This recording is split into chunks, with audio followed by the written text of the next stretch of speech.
Milwaukee team looks a lot different than it did when you guys first played in the second week of the season. Obviously, just won the cup. Just what stands out about how they're playing?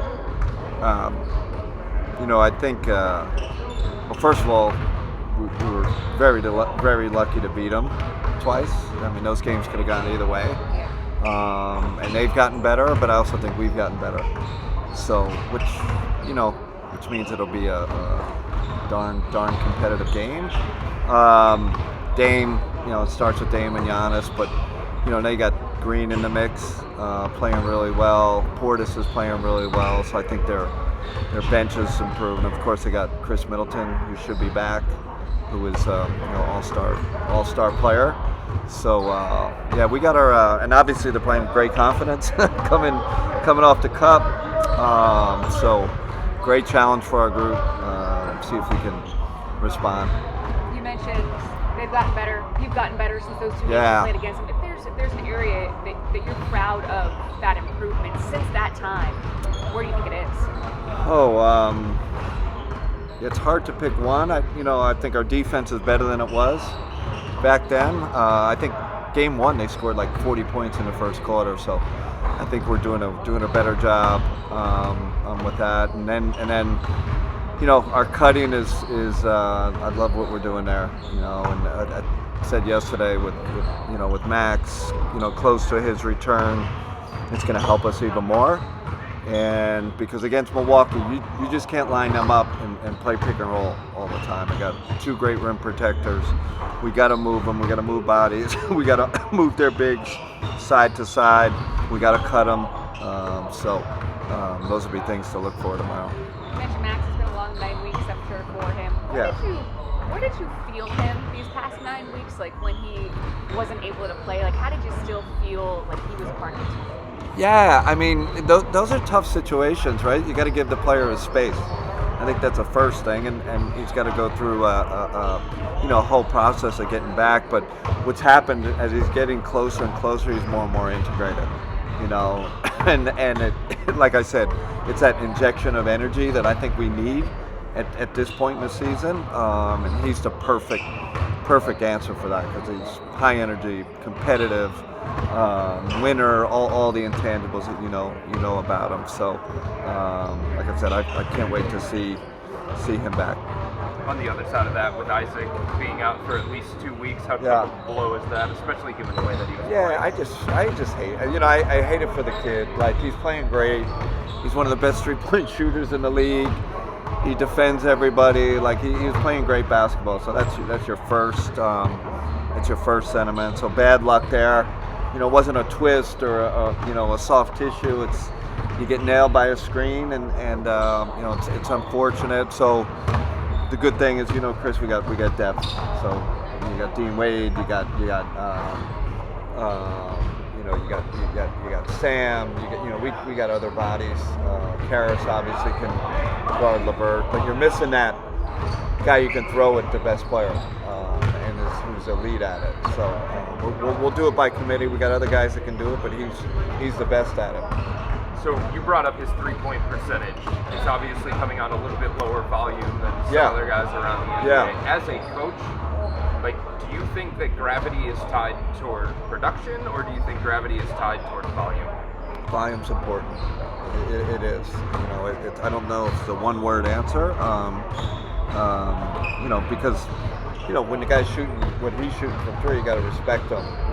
But I love an uptick of volume for him, and that's his next step.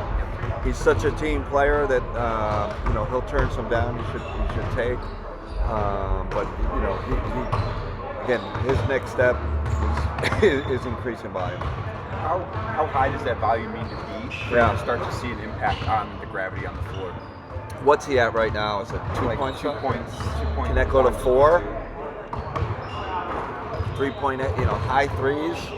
I always feel like there's at least one in the game, like, man, you should have shot that. And sometimes, because these guys are so conscientious and we have other great players on the floor, they're like, man, no, it's better, to get them the ball. But usually what happens now in this league, like, if you turn that one down, I think personally you end up getting a worse one. I'm not saying he's got to take 8 a game, But and it's the same thing with Evan. Same kind of mentality. Like they just gotta up their volume a little bit. Is it fair to say that Isaac has the green light from you then?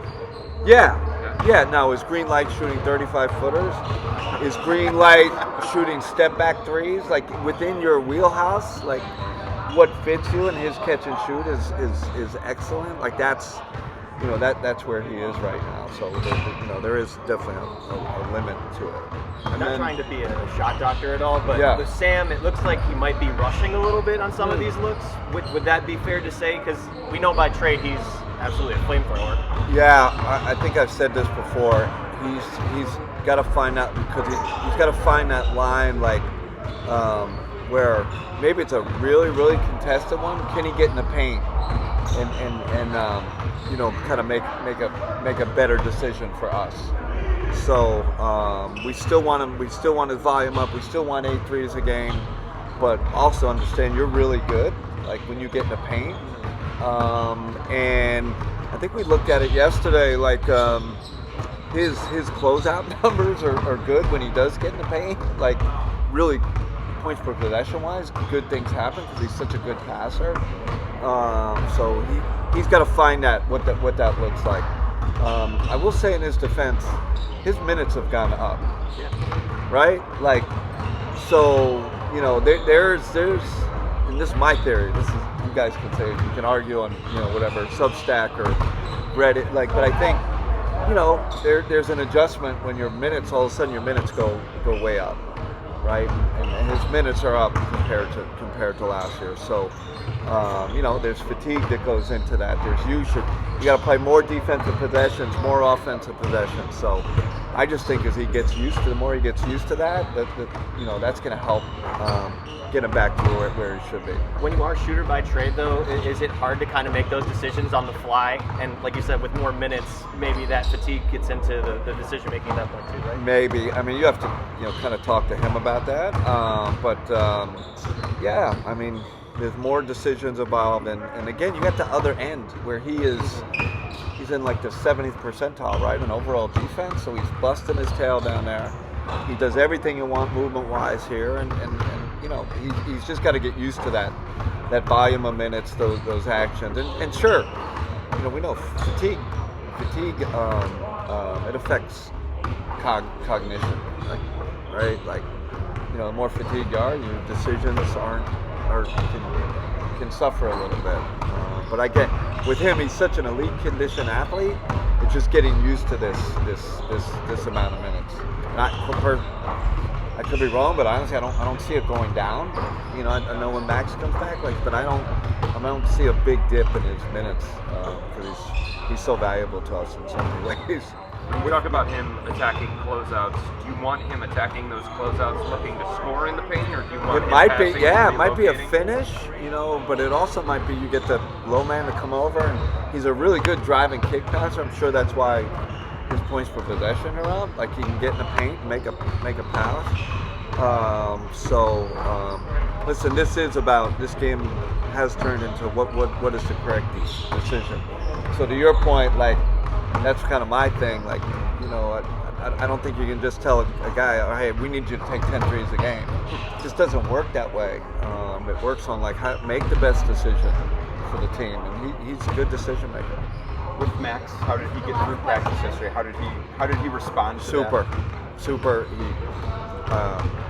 So feedback was really good today. Practice today, I'd say we had a moderate practice. Got through it fine. Now, what does it look like when he wakes up? That's really going to be the trigger on what happens in these next 2 games. But he looked phenomenal the past 2 days.